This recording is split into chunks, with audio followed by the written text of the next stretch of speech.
Fata cinta sama Sisi. Kalian dalam bahaya besar. Devon mana? Dia quality time sama keluarga. Kalau Devon sampai muncul, saya mau tahu dari luar. Pagi itu terasa begitu istimewa bagi Akila dan Viran. Mereka memutuskan minta izin absen dari sekolah untuk merayakan kepulangan Papa Michael. Seluruh anggota keluarga Chandrawinata tampil memukau dengan senyum yang terus terpancar saat mereka menikmati momen makan bersama di sebuah restoran. Kebahagiaan terasa semakin lengkap dengan kehadiran Tante Rita, sosok yang telah lama dianggap sebagai bagian tak terpisahkan dari keluarga.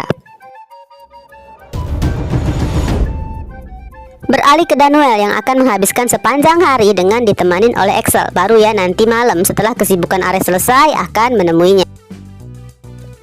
Jika dalam drama Korea yang sering kita tonton diperlihatkan seseorang yang baru bebas dari penjara, biasanya mereka akan menyantap hidangan tahu.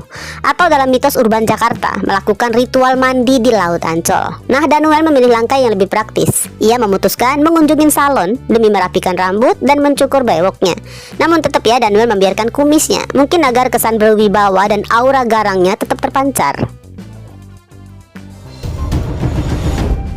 Di momen ini terlihat ya hubungan Danuel semakin erat dengan Excel sang ponakan tiri dan juga akan menjadi calon menantu yang namanya telah tercantum dalam surat wasiat Opa. Dinamika lain muncul dari sisi Fata sebagai sosok yang juga berharap kelak akan menjadi bagian penting bagi Zara.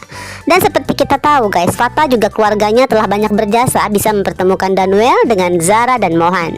Bahkan ya, Jordan sekarang ini mau nggak mau kembali terlibat kerjasama bisnis dengan Kasarius.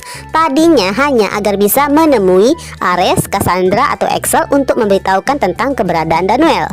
Nyatanya alur mengejutkan, Danuel bisa bebas bukan karena bantuan Jordan. Sepertinya sutradara mau buat pemeran Danuel kebingungan ya memilih calon menantu. Apakah Excel yang berjasa membuatnya bertemu Ares, ataukah Fata yang bukan hanya berjasa pada mereka namun juga lelaki yang dicintai Zara? Jadi pagi itu setelah menitipkan Devon dalam penjagaan geng Rama, Fata mengajak Zara untuk menikmati pagi dengan berjalan-jalan di taman. Rasa rindu yang mendalam membuat Fata nggak segan menunjukkan sisi romantisnya. Berulang kali Fata menyatakan cinta pada Zara dengan suara lantang hingga menarik perhatian para pelari pagi di sekitar mereka. Ya pastinya dong Zara merasa malu dan berusaha membungkam mulut Fata. Momen manis ini menjadi hiburan segar ya bagi para pendukung setia Fatsar. Suasana santai berubah menjadi agak tegang saat Fata dan Zara kembali menuju sekolah. Keduanya secara kompak mencurigai keberadaan sebuah mobil hitam misterius berisi 2 orang yang terparkir di dekat area sekolah. Jadi orang-orang tersebut adalah suruhan Matthew untuk mencari keberadaan Devon. Dan menyadari kehadiran mereka telah terendus, para anak buah Matthew ini segera melaporkan kegagalan penyamaran itu. Hal ini memaksa Matthew untuk memutar otak dan mencari strategi pengintaian yang jauh lebih rapi agar enggak lagi menarik perhatian target mereka. Lalu Matthew akhirnya memerintahkan anak buahnya untuk mengubah total gaya pengintaian mereka. Matthew melarang penggunaan mobil maupun pakaian formal seperti jas yang terlalu mencolok. Sebagai gantinya, para pemantau ini diinstruksikan untuk menyamar layaknya intel lapangan dengan profesi yang membaur di masyarakat.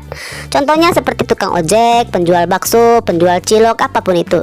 Dengan cara yang lebih natural dan gak mengundang kecurigaan, mereka diharapkan akan dapat terus mengawasi serta membuntuti setiap pergerakan Fata dan teman-temannya tanpa terdeteksi.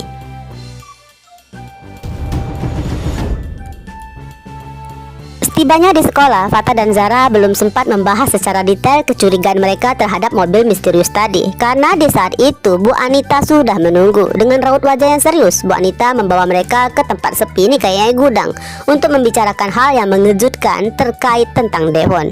Bu Anita memberikan perintah dengan sangat tegas nih, Devon harus segera dibebaskan atau dipulangkan ke rumah Alferic sebelum masalah besar terjadi. Meskipun di saat itu Fata dan Zara coba menjelaskan bahwa justru Devon sendiri yang menolak keras untuk pulang, namun Bu Anita tetap nggak mau berkompromi. Baginya, pemulangan Devon adalah harga mati demi menjaga keamanan semua pihak dari ancaman yang akan mengintai.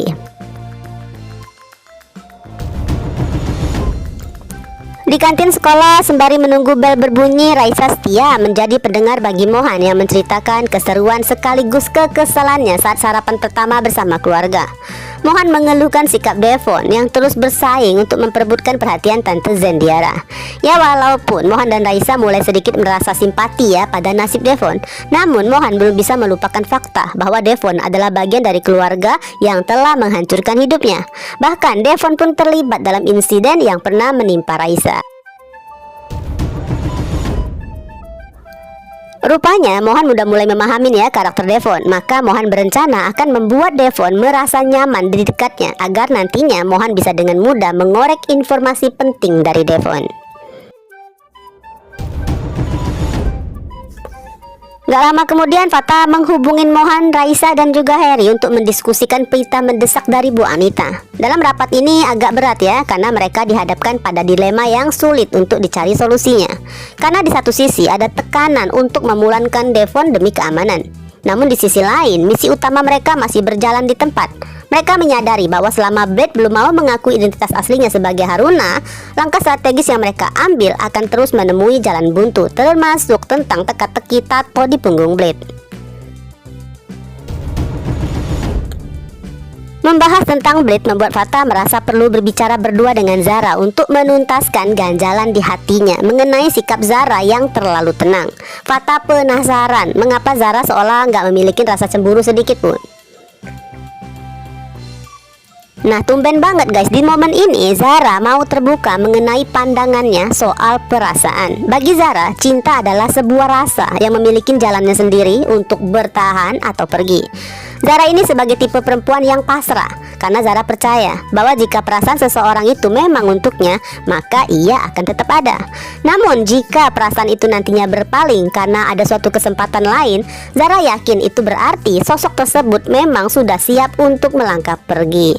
Zara menegaskan bahwa ia nggak ingin terjebak ya dalam hubungan yang dipaksakan atau menghabiskan energi untuk kecemburuan yang sia-sia.